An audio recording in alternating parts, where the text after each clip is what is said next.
Hi, I'm Adam Micklin, alias BJ Honeycutt of the show MASH. This is my sister Allison Micklin, who wrote the script and directed it along with me. Before we show you our videotape, we would like to explain a few things about how MASH got off the ground in the first place. You see, over the summer, some of my friends had come over to trade some baseball cards, and when they came in, one of them saw on the table a script which Allison had written, and he picked it up and opened it up and saw it was a MASH script. It was like, wow! Everyone else got up from the table and started picking out personalities and characters which suited them. Allison? Well, Adam had come to me that evening and suggested that we sign out camera equipment from his television class and videotape our version of MASH using kids from the neighborhood and teenagers from Northport High School. At first I disagreed because writing the script was no easy task, and to videotape it I knew that it wasn't going to be easy either. But in the end I finally did agree because I felt it would be a good learning experience in production, acting, and finding camera angles that aren't necessarily done in a television studio. And we have a friend who's a cameraman who could teach us lighting techniques too. And one of the most important things I felt that we created and learned was building the sets in our basement-turned studio. Adam? Well, once the show was in production, I told my teacher, my video teacher, it would take us a week to shoot the show and a week to edit it. But us being amateurs, we found out it would take us 8 long months to do it. Well, the reason being was because we had conflicting time schedules and some of the actors weren't as dedicated as the rest of the cast, and we had to find other actors to replace the people who had left. Yeah, so in the end we ended up with a documentary called Quiet on the Set, which was made to show teenagers how to put a video production on, so they wouldn't make the same mistakes we did when we made our show. And to show them the difficulties and pleasures in making a television show. Yeah, so the reason why it's called Quiet on the Set is because of the following. We hope you enjoy the show.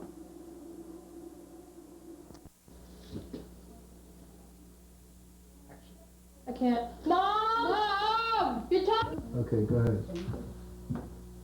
Gotcha. Nothing, you're talking right in the middle of the take. Shut up.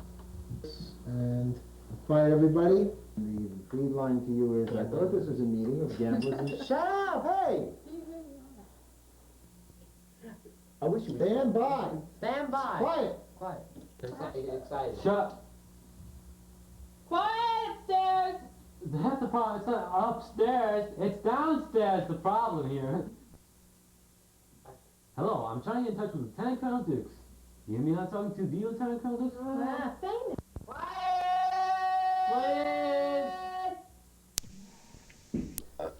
Yeah. I told you. I got that on camera. Quiet on set. Come on, Robin, shut up. Adam, stop it. Don't It's the last shot if you don't shut up. Come on. Sit. Mom, quiet. You ate so much cheese. Okay, are you ready? And Amina, do it. Colonel, I've come up with sufficient evidence to prove my point. I screwed up. I'm sorry, you gotta do it again. Okay, we're ready to take it again. Quiet. And ready, Amina? Just count to 3 to yourself and then do it. Colonel, I have come up with sufficient evidence to prove my point, and if you won't listen, I'll send it to ICOR.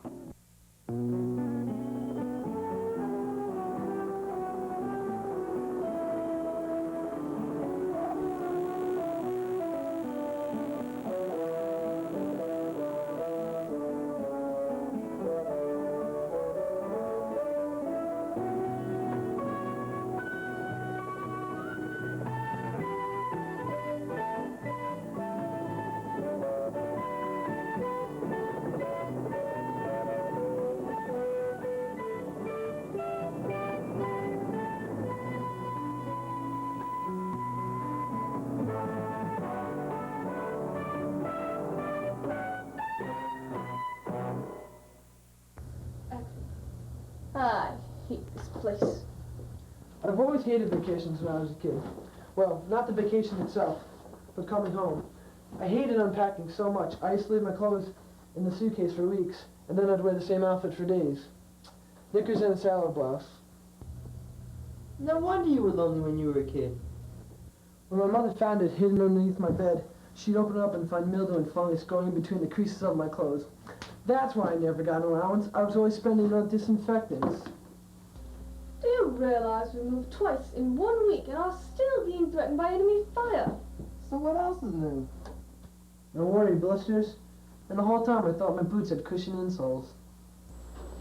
I know just the antidote to soothe my nerves.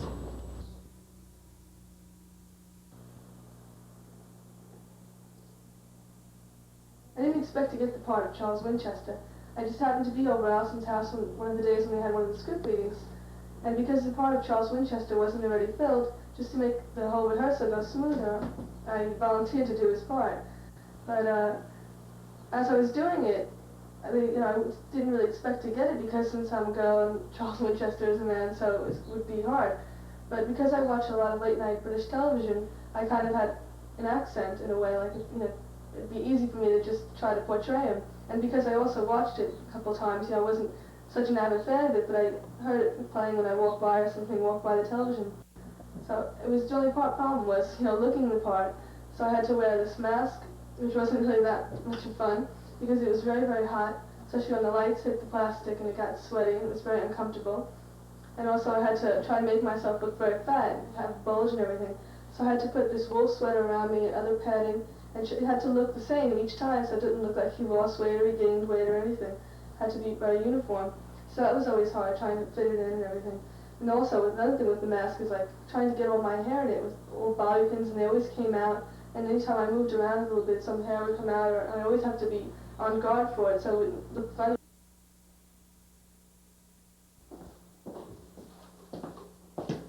Sir, I have a proposition not even a pregnant camel could refuse. I don't want to hear it. How would you like 3 jars of pickle, garlic mind you, and chocolate ice cream for a weekend's pass to Tokyo? I only like ice cream in the summer. Besides, I get goosebumps if I eat it in the winter. I'll put you on the list. You're unfair. I saw that. Forget it. Even if I said I was sorry, I just had a Lebanese in here trying to sell me the pregnant camel bit. And we were going to bribe you with Eddie Grable. Sold. Colonel, you don't understand the extreme pressure I've been under, especially living with these 2 mongrels. Can't you see I need a vacation? I can sympathize in what you're going through, and I'm sick of the chaos too. But it's imperative that we concentrate on getting things back in order, and then our lives. Just put a pile in the swamp. No one will notice it there. Bull, I want the now and the double. You too, Major. Hold it. When do I leave?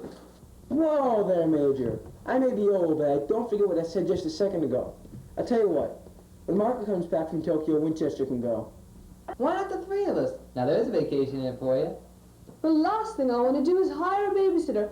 Did you notice while we were gone they had put caviar in my shaving cream and said they were flies who committed suicide? And then they proceeded to embarrass me in front of the entire camp because of a little mishap I did when I was slightly intoxicated.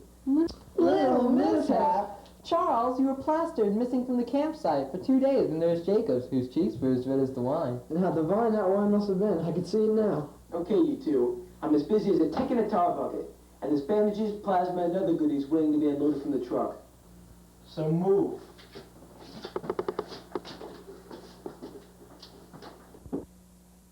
Waiting for the screen test. It was like each of us, like Rob Holden and me, it was like a throw between Colonel Potter. So each of us came down here, I was first, and we memorized like a little scene. It was a phone conversation. I forget who it was to, I think it was a doctor or something. And we had to say that